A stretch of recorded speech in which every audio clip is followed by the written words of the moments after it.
Hello, hello, hello. This is K Patrice Williams with Turning Point.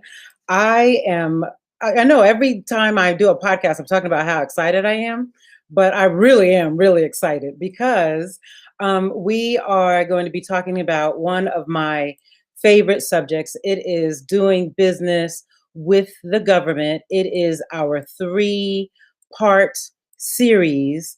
Today we have Mr. Thomas Burns.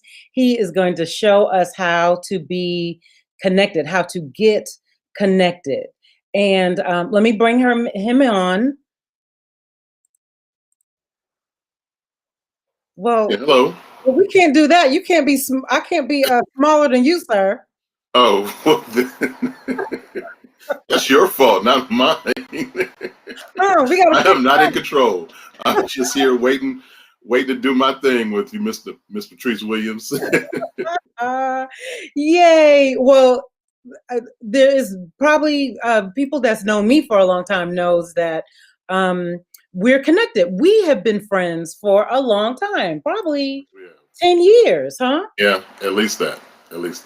And we've been business partners, good friends, and you're one of the smartest people I know. Oh, well, thank you. Don't get the crying. I'm just saying. Yay. Well, I'm going to tell people a little bit about you before we get started. I have your bio right in front of me. Thomas Burns has over 20 years of experience providing startups, micro and small businesses with the expert advice and assistance in the areas of government contracting, business planning, marketing, and sales support. His background includes providing direct representation to small businesses, writing business plans for over 50 clients, bidding and winning multiple contracts within the city, county, state agencies, as well as doing businesses with prime contractors in a variety of industries here in Northern California. Mr. Burns has personally trained, coached, and assisted hundreds of entrepreneurs, professionals, and small business owners. He has taught webinars, seminars, and conducted workshops focusing on building relationships with prime contractors, creating winning business plans, and marketing to government agencies. Through his personal experience as a business owner, Thomas brings a unique perspective to the small business community. That's you. That's my friend. All right. So for anyone who is watching us and you have a small business, shout us out. Let us know the name of your business and the industry that you're in. My team at Empower Solano says we're welcoming Mr. Thomas Burns from NorCalptac. I don't know if I mentioned that. You are a procurement specialist now with NorCalptac. Yes. So it's I'm enjoying it. It's really I really love the kind of work we're doing there. I love the type of work you all are doing there too. When I went to the team page to get your bio, I was on one of the group pictures, and I'm like, oh, there I am. Yeah, from back in 2017 or 18, right? Yeah. Yep. When I was a part of the NorCalptac team, but the reason why I was happy to join at the time is because NorCalptac means so much to me and my business personally. You and I, we were going under brandgov. We were going after a contract. We had looked at the RFP, and I had wrote it. You went back and forth between me and you, and we were like, let's pull in NorCalptac to see if they can help us refine it. And they helped us refine it. We submitted it. And so you are part of my first success story with doing business with the government. Right. So is NorCal. Yeah. Both part of the success story. So what are you going to, you have a lot, as we can see from your bio, you have a nice background in everything. What are you going to teach us today? So I'm just going to do a really quick presentation on building relationships and how to really get your foot in the door with government contracting using what's called micro purchases. I love it. Let me bring up your presentation.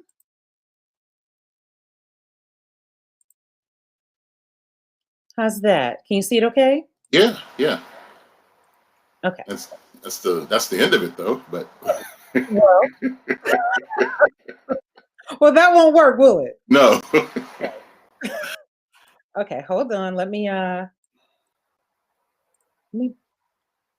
bring forward the screen and put it in one. Okay.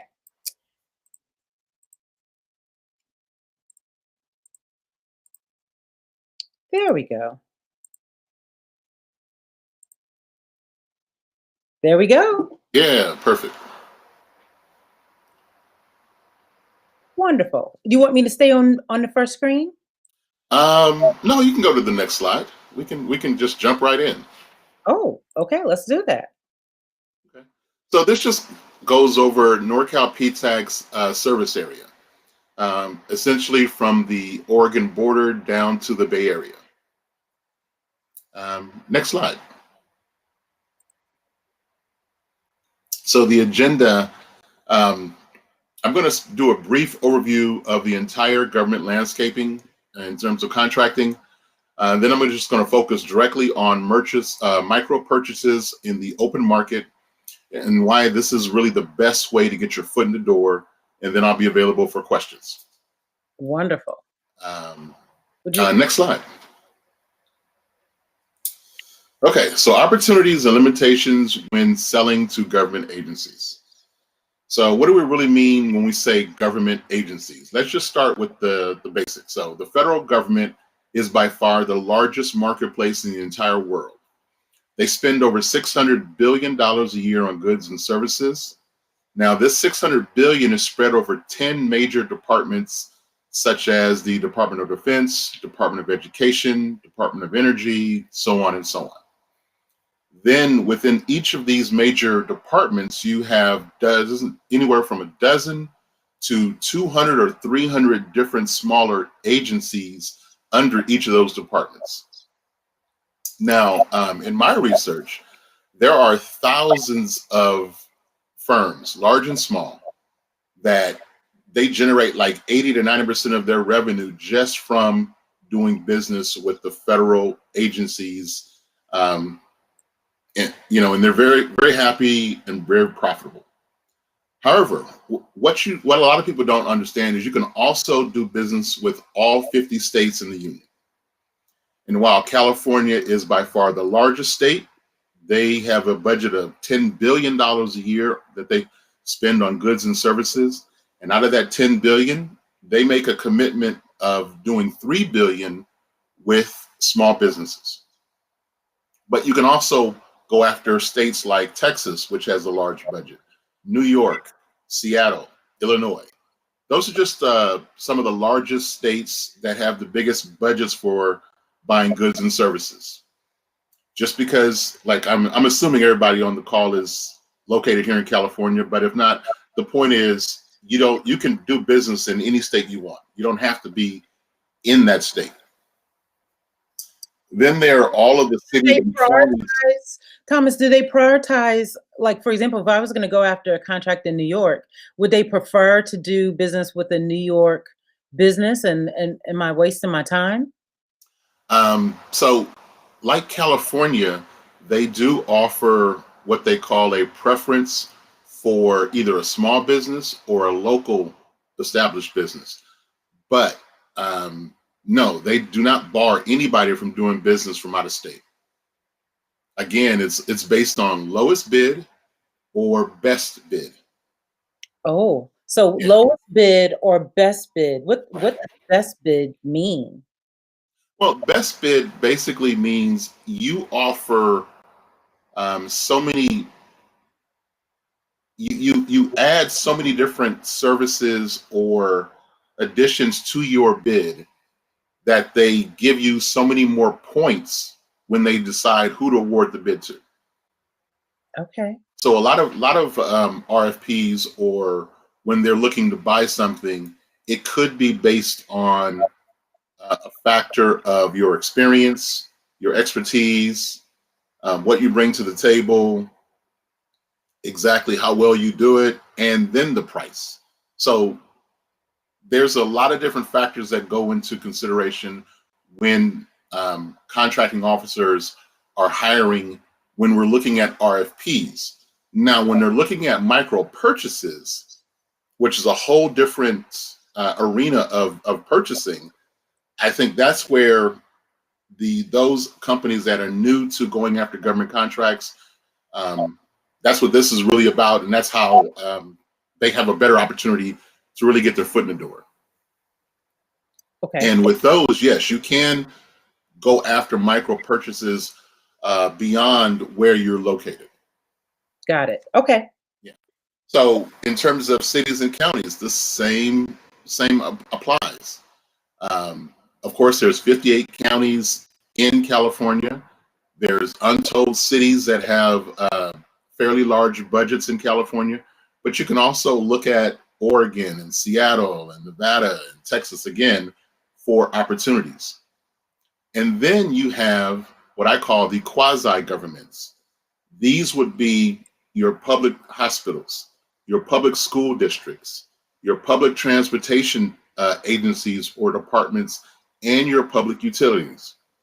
They're all separate entities that also do a substantial amount of purchasing of goods and services from companies large and small. Got it. So finally, let's what I really want to talk about is you can't really, because that's such a huge marketplace when you want to say government contracting, you really can't be everywhere to everybody. You've got to figure out how to limit your focus, narrow your scope, but at the same time, why that will create greater opportunities for you. And I'll give you a really good example of that. So when you're thinking about going after government contracting, you really want to ask yourself, what am I really good at? Or what is the ideal product for my company to sell to the government? Just because you can do 10 different types of services, or maybe you can offer hundreds of different types of products, depending on the kind of company you are, it doesn't mean you should be promoting everything that you can do or sell to the government. For some firms, they simply go with the products that will give them the highest profit margin. Or if it's a service-based company, they focus only on their core, what they have a really long established track record of success in. Because when you're looking at the government, they buy everything. There's no shortage of opportunities available. So you're actually helping yourself if you can narrow your focus on, I want to provide. So I'll give you a quick example using a janitorial service. I like janitorials only because almost every single agency has a need for, they outsource janitorial. If you have a track record of working with a school, whether it's just you have one contract with a school, public school, private school, it doesn't matter. Turn that into your core focus as an example. And then only focus on school districts, or you could focus on universities, but there's still so much out there. You're narrowing your focus, but you're also eliminating a lot of the competition. And now you can have a better chance of standing out. Also, you're talking about go ahead. Do a lot. People will say, who's your target audience? And they're like, everybody. No, you're more successful when you really narrow that. That makes a lot of sense to me. And really target market to the government entities that make more sense for your business, right? Right. Okay. Right. And so the tough questions you have to ask yourself are, what are my criteria for narrowing my focus in terms of all of the different agencies I could do business with? Should I only focus on the federal government? Should I only focus on cities, counties, states, public transportation? How should I narrow my focus? And some of the questions you can start by asking yourself when you do your research is, look at agencies that buy a much larger amount of what, of course, you want to sell them. So, you may have hundreds of agencies that spend $1 million a year on your product or service. And there may only be a dozen agencies that spend $100 million on your product or service. I.e., you want to focus on those dozen agencies that spend 100 million versus going after these other agencies that only spend $1 million on your product or service. That's a broad overview, but that's an example. Doing research. Also, you might be limited by your location. And so if that's the case, then yeah, you want to focus on your city. You want to build a strong relationship with the decision makers, the contracting officers within your city and your county first, if that's a limitation. Right. I think we often overlook the opportunities that are right there in our own backyard. Right. The other part of this is opportunities are endless, and so is your competition. So the point I'm trying to make here is having a focused market approach is the way to go when you're seeking government contracting success. Another example, let's say you are a military veteran and you can qualify for a service-disabled veteran-owned small business certification.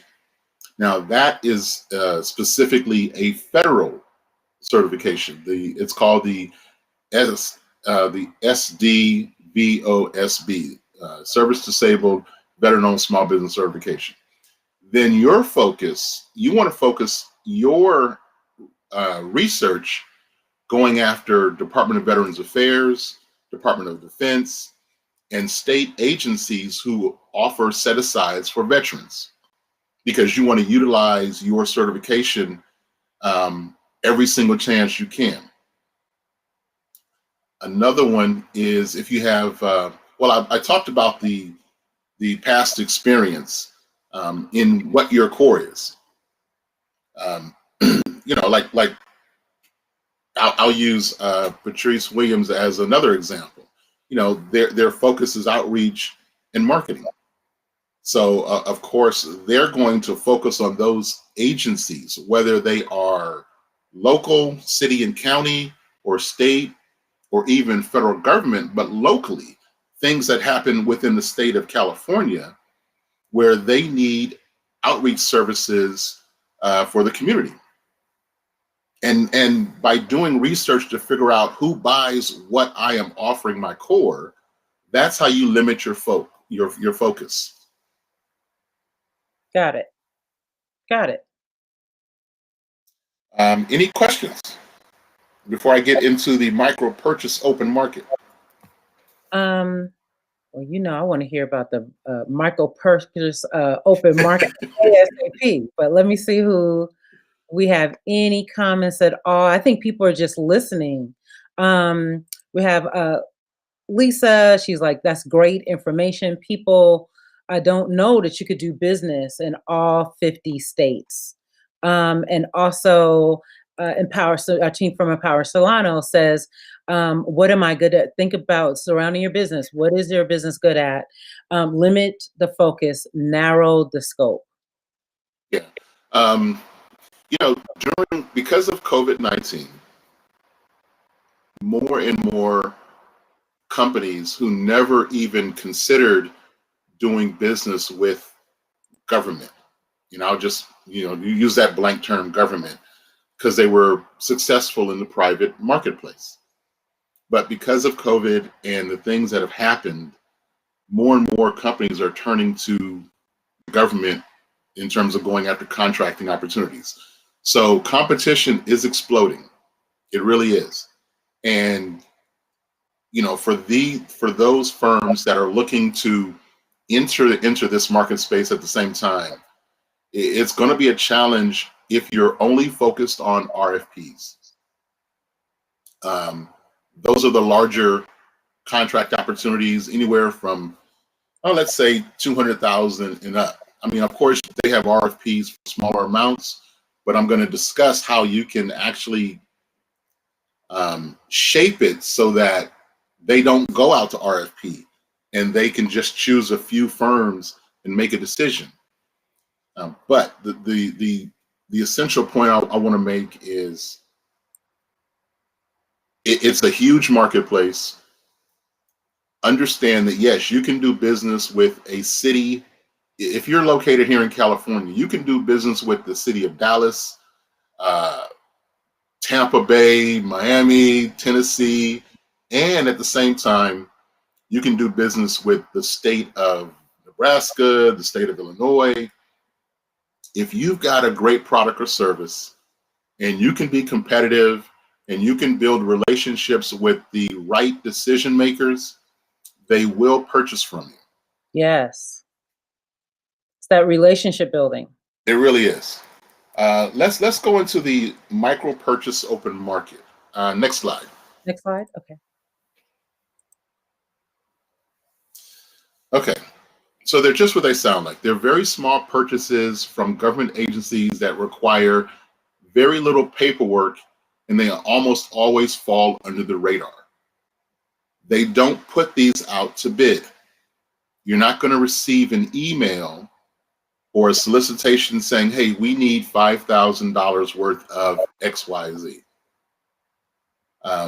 In these cases, they're going to use a purchase order, purchase card, or a very short-term contract for service related if it falls within these classifications. Let's talk about the first one. So the 5,000 or less is what I would call a tier 1 purchase. Now, for the most part, they're done with a credit card, and buyers usually only call one supplier and make a decision.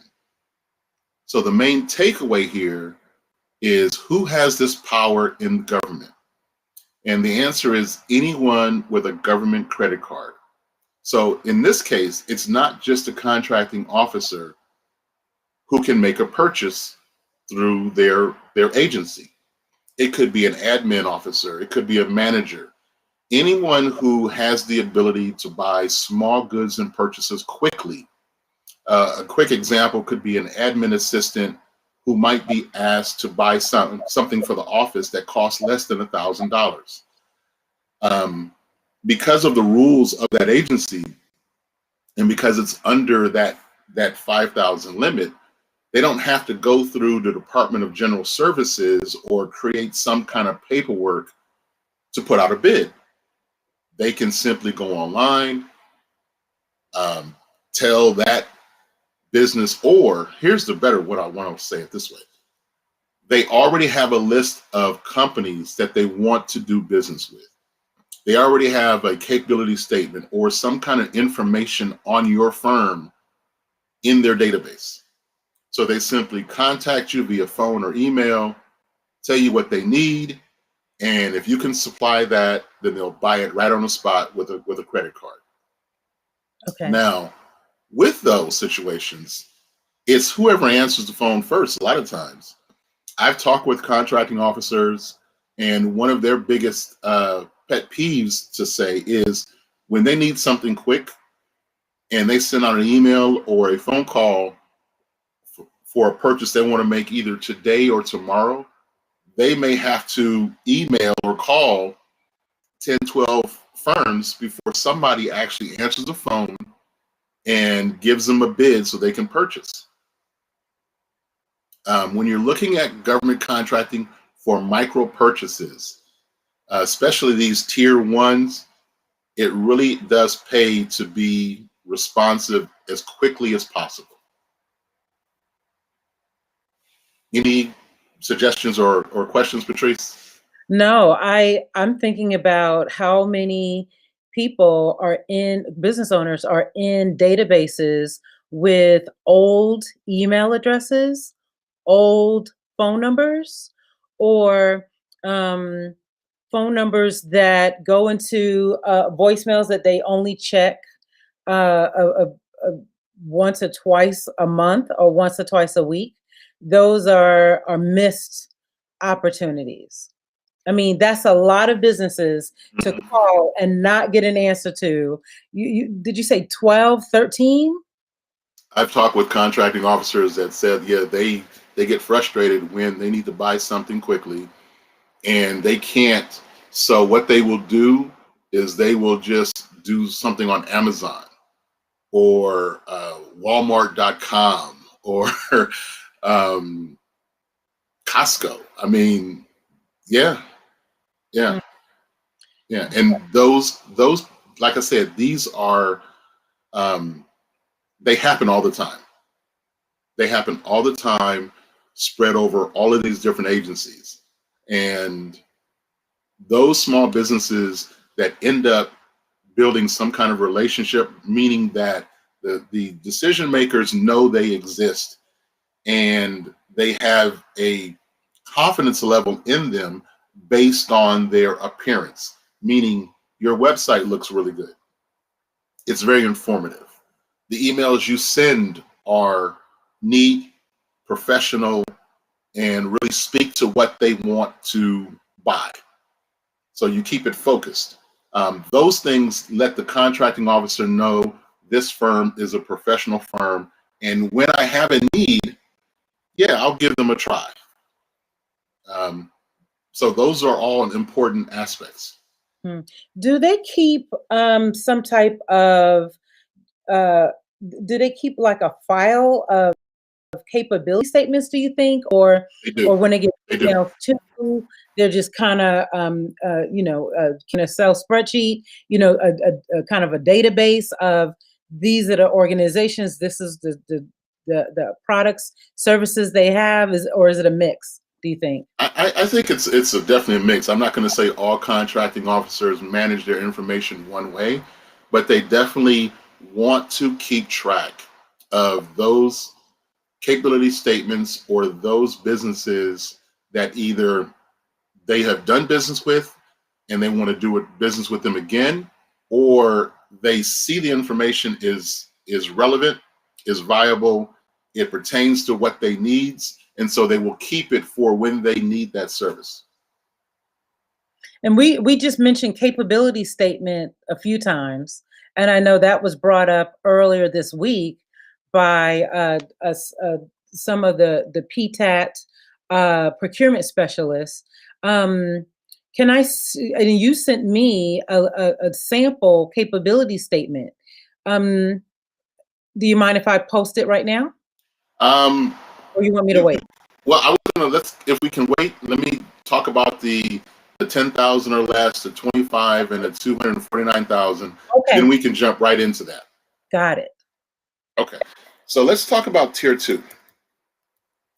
This is 10,000 or less is a tier 2 purchase. And the what I want to say about this is not set in stone, meaning I don't have the ability to explain what the rules are for every single city, county, state, or federal government. They may all do something a little bit different. What I do know is this is one of those purchases that's definitely just for the contracting officer. So this is not just anybody with a credit card. The contracting officer, and they will not just contact one firm. They will have to get a bid, but they're going to get a bid from 2 or 3 firms and then make a decision. The other part about this is very little paperwork. It has to be done quickly. Again, this is like that's one of the concepts of micro purchase, that it's very little paperwork. They're not creating an RFP. They're not putting out a solicitation to the community. The contracting officer is going to make a call or send an email to 2 or 3 or 4 firms saying, this is what we need. It needs to happen in a week or 2. Give us a bid. But again, they can only contact you if they know you exist. The next one, tier 3, is also a very interesting one because this isn't for the federal government, because the federal government doesn't do 25 or less as a micro purchase, but they will do it as a set aside. And the same with cities and counties and states. A set aside means they have decided that this purchase that's for 25,000 or less will go just to small businesses or those businesses that they deem that they give a certification to, such as women-owned or veteran-owned. They could even have a certification called micro business owner. But those small business certifications, these are set-asides, and again, they're not advertised throughout the general public.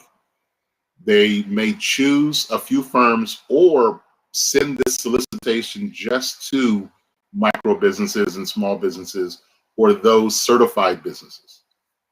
So again, your competition is very, very small compared to what an RFP would be like. Got it. And then the final one is just for the state of California. Oh, okay. Yeah. I haven't found this anywhere else. And I'm not saying it doesn't exist in another state, but I haven't found it so far. But in the state of California, they have what's called the SB/DVBE option. Okay. It gives the contracting officer the ability to purchase any product or service up to a value of $249,000 without a bid process. Again, they just need to get bids from 2 or 3 certified small business or disabled veteran business enterprises, the DVB stands for, and they can make a decision. Yeah. I think that's one of the more exciting ones. Yeah. They do a lot of, so here's where you can take a contracting officer who would normally create an RFP for let's just say they want to purchase website design services, and they have estimated that this project will only cost $200,000. Instead of them turning that into an RFP, you could, if you have a relationship, meaning that you communicate at least every 6 weeks with these contracting officers, asking them, do you see anything coming up within website design in the next 6 months? If they say yes, in 3 months, we're looking to do an RFP for website design, you could then say, well, you do have the SB/DVB option. I am a qualified, certified vendor for that. Here are my qualifications again. And they could say, you know what, we're not going to put this out for RFP. We're going to go ahead and leave it as a SB/DVB option.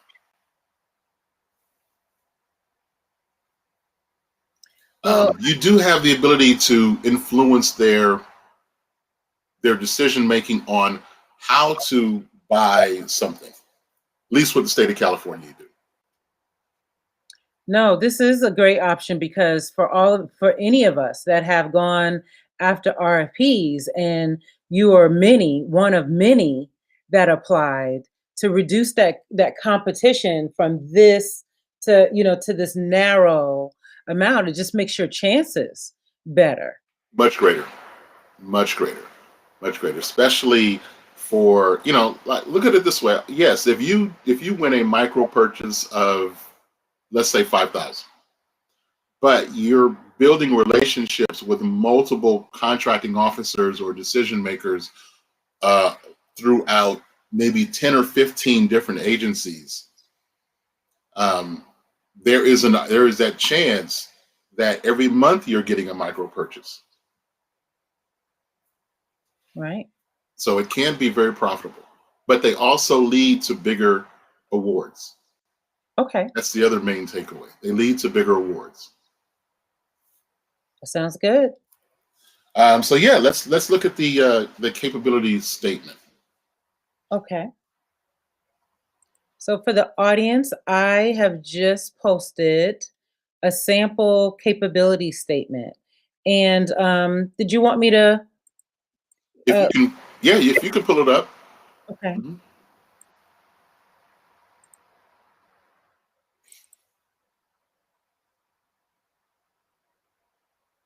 And it's taking a second to open. Give me a second.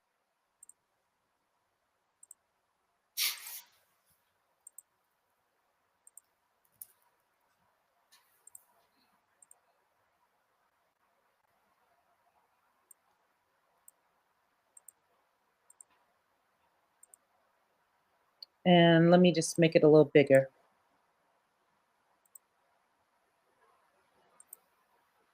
How's that? Can you see that okay? Yeah, Okay, awesome. But I know you're not going to teach us capability. I will go over the main takeaways of a capability statement. Oh, very good. Yeah. Okay. Um, let's start with the right side, the Okay. company snapshot. What the contracting officer or decision maker, the reason you have a capability statement is it makes it easier for the contracting officer to see the main information that they care about. And what they care about is your EIN number, your cage code, your DUNS number. PSC stands for Product Service Code, which is a federal designation. If you have a GSA schedule, and this is where I can answer that question if somebody has a question about what a GSA schedule is, but that's a lengthy answer. And then whether or not you accept credit cards or purchase cards. And then, of course, the next information that they care about are your niche codes, which are the federal designation for industry.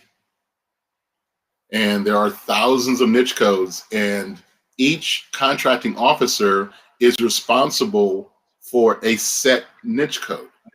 You know, in a large agency, you may have 8 or 9 different contracting officers or buyers. Right. And they're all responsible for their own services or goods. One contracting officer might only buy IT.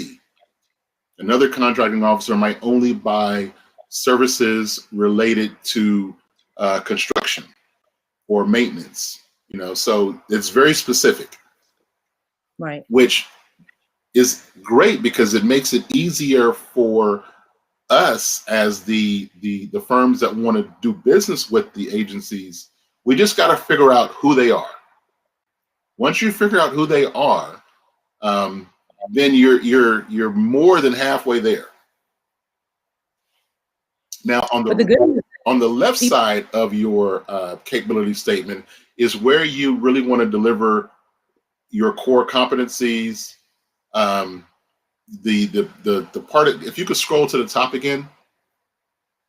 Yeah, right there. So that part on the left side, the capability statement, that first paragraph, you want to give them a really good summary or overview of what makes you unique, what's your really focus and why you want to do business or why they should be doing business with you.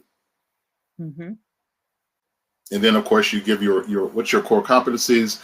You want to limit this. Again, you don't want to make this, if you got 10 unique types of services that you offer, maybe you want to have different capability statements for each one of those services or break them up into just 2 or 3. Got it. If you scroll down, then you could focus on key past clients and past performance. Now, the past performance, you really want to highlight the work you've done that is relatable to that contracting officer. And if you have clear images that really help highlight what your product or service is, then you can use them. If you don't, then just eliminate. Don't even worry about photos. Okay. And then a bio, very short, maybe just a few sentences long. The other takeaway for a capability statement, this is a 1-page front and back document, always. Okay. Always. Yeah, that's one of the few rules. It's a one page front and back. You have to list your certifications, your niche codes. If you're focused on the state of California, they do something different. They have what's called a UN SPSC code. Right. But yeah, and that's another thing. I talked about how you can do business with all 50 states, which is true. Mhm. But if you seriously want to go after the state of, let's say, Texas, then you got to do that research. What do they require? What are their certifications and what are their rules that might help you or hurt you if you don't know them? Right. Right. Okay, let me get you back to your presentation. Let's see. There we go. Awesome. Well, thank you for answering that question about capabilities statements. It's been asked 3 times, so I'm so glad that you gave us that extra little bonus to let us see what that is. By the way, the sample capability statement that Thomas just talked about and shared, that is in our interactive chat screen.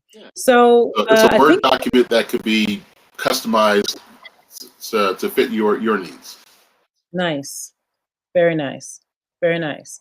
So how do contracting officers and decision makers choose vendors? So when we're talking about the micro purchase, again, it's about, so if they can't figure out, because I would say this, most contracting officers or these decision makers, when it comes to micro purchases, they do want to do business with small business. They really do. The key is they need to know you exist and that they can trust you. The biggest challenge a contracting officer has is they don't want to look bad. They don't want to hire somebody to do a product or service and it goes badly. That looks bad on them and they do not like that. So a lot of them will resort to a larger established firm for things that they can definitely buy from a small business if they can't find one that meets their trust factor. So above all, you got to get them to trust you. If you can, connect with them via email or phone using a capability statement, and you can get them to trust you, they will give you that opportunity. Mm-hmm. Mm-hmm. Lisa Clinton says, yes, thank you for the clarity on a capability statement. Lisa works for me, and I was talking about capability statement, and she was like, what is that? And I'm like, oh, Thomas will be on and we'll explain. Yeah, it's the resume for your business, and the contracting officers within government agencies and decision makers. That's what they want to see. That's the first document they want to see, is that capability statement. Right. So I know we have a lot of people in Northern California that will watch this segment on replay. And so would you agree that the first thing they should do is call their contract officers in their city, in their county, and maybe a third would be the school, maybe the school board? I think they have higher spends. Is that the 3 contract officers they should just call off the bat? Is that the low-hanging fruit? The low-hanging fruit would definitely be the city that they are located in and the county. And you go to their website, you go to the purchasing the purchasing page within a county. Another tip, if you like, so on the norcalptac page, we have a resource page called resource. And if you scroll down, you go to local contracting, we already list the links directly to cities and counties in Northern California. So you don't have to figure out where it is on, let's say, Solano County or city of Vacaville, and find their purchasing page. It's already right there. And then there should be at least a director of contracting listed on that page. If there's at least one name or email, then of course the question is, you want to ask them, who buys this? Who buys my product? I'm in janitorial, I'm in hardware, I'm in, so if you scroll down, you'll see local contracting. Mm-hmm. Uh-oh, am I on the wrong page? No, you're on the right page. And then right there, you see local contracting, like towards the right. Oh, towards the, oh, yes, uh-huh. Click on that. And then you scroll down and you have the two, the county procurement and city procurement. Oh, now look at here. Yeah.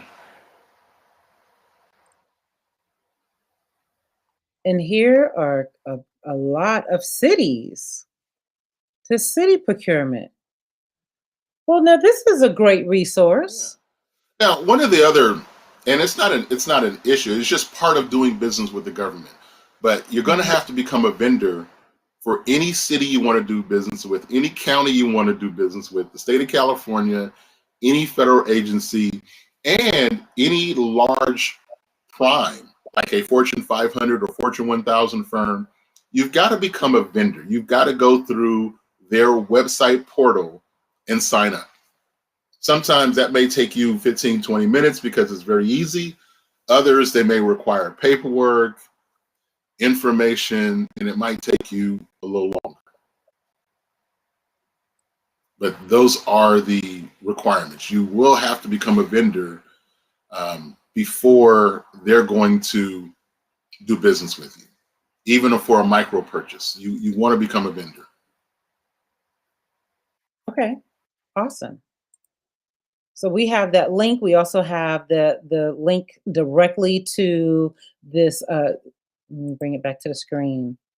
We have a link directly to this page right here on our stream to make things easy for you and your team. This is pretty awesome, Thomas. While we're talking, in my mind, I'm coming up with a game plan for the next week or two for me and my team, to really rise to this we usually get a little slow during the holiday period, but to kind of rise to this, so that way in 2021 we're at a different level of readiness, right, for and being able to be contacted and accessible to these entities, and when we make calls, we're already in the system. Right. This is great. Right. Another just quick tip. Contracting officers and the decision makers in that space, it's a very fluid position, to be honest with you. You won't find a contracting officer working for one department for 10, 15 years because they're looking to get promoted or they're moving to different units. And so you have new contracting officers all the time. And when they start off, a lot of times they start off with no information. So if you can get them at that point, you become, new to them, as opposed to dealing with a contracting officer who has established who they want to do business with, and they're not looking to add more firms to them. So how often, and I do, because we've done email campaigns to procurement officers or contract officers every so often. And what I'll notice is when they leave, it'll be a reply email that says, I'm no longer with this department. Your new contact is this person with this email address. And so we have to go in and update our Excel spreadsheet and make that update and then contact them. And if we don't catch those, look at those replies, we've missed it. We've missed opportunities. Right. And the new contracting officer will not just take the older information that was left for them. They may want to start off with their own information. Got it. Okay. And so I believe I heard you say every 6 weeks is when we should make contact. Is it email, then call, then follow up email, or just make the contact? Well, here's a unique kind of situation. Because of COVID, there are a lot of contracting officers and government employees who are working from home. And actually, a lot of them are more accessible by phone now than they were a year ago. But again, a lot of them are more accessible by phone now than they were, let's say, a year ago. That makes perfect sense, because I'm thinking about a year ago, 2 years ago, running to different events so that we could meet contract officers in person. We make these deep connections with them, but then they would be going to the next procurement contracting event to meet more small business owners. And sometimes they would just tell us, I won't be back at my desk for another 2 weeks. Right. And then you think about everybody that's emailed them during those 2 weeks, I can absolutely see how we could use it to our advantage that we're in a pandemic, and these same people aren't running from here to there anymore. Oh, by the way, another quick tip. If you're having a hard time finding a contracting officer for a certain department or agency, try LinkedIn. More and more, LinkedIn is becoming the database of government employees. Well, I know it's my Rolodex. I use it as my Rolodex. Yeah. I love it. Yeah. So if you don't know a name, just try a title. You can do a search using the title that you believe they are, along with the agency or department. Okay, I love it. Okay, I love it. I was gonna see if I could go to another part of your website, but I don't see it. So that is okay. Let me see if there's any questions.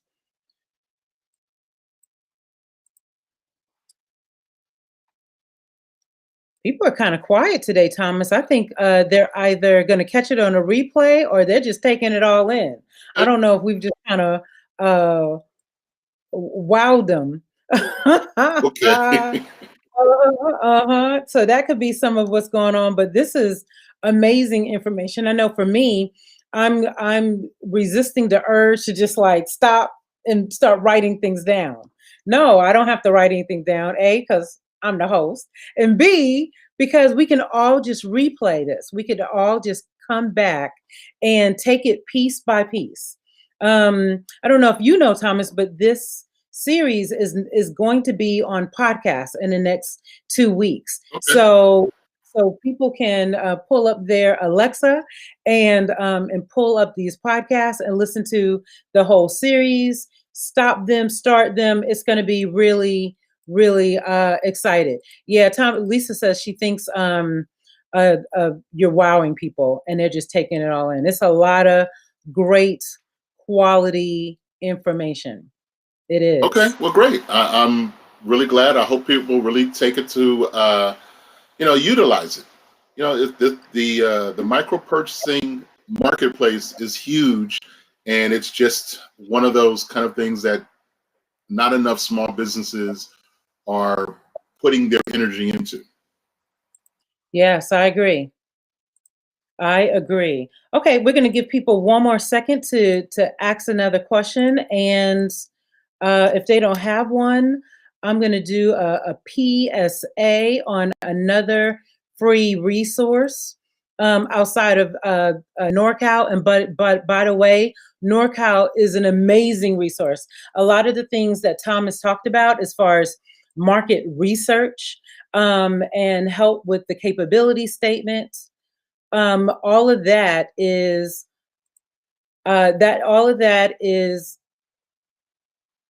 information that that you all bring to the table. All of that, norcalptac does all of that market research. You can walk us through resources. You can learn more about our businesses and guide us to where we should be best approaching targeting different government sectors.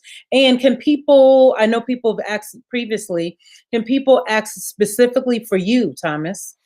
Yeah, they can. Yeah. We, like I said, we have a service area.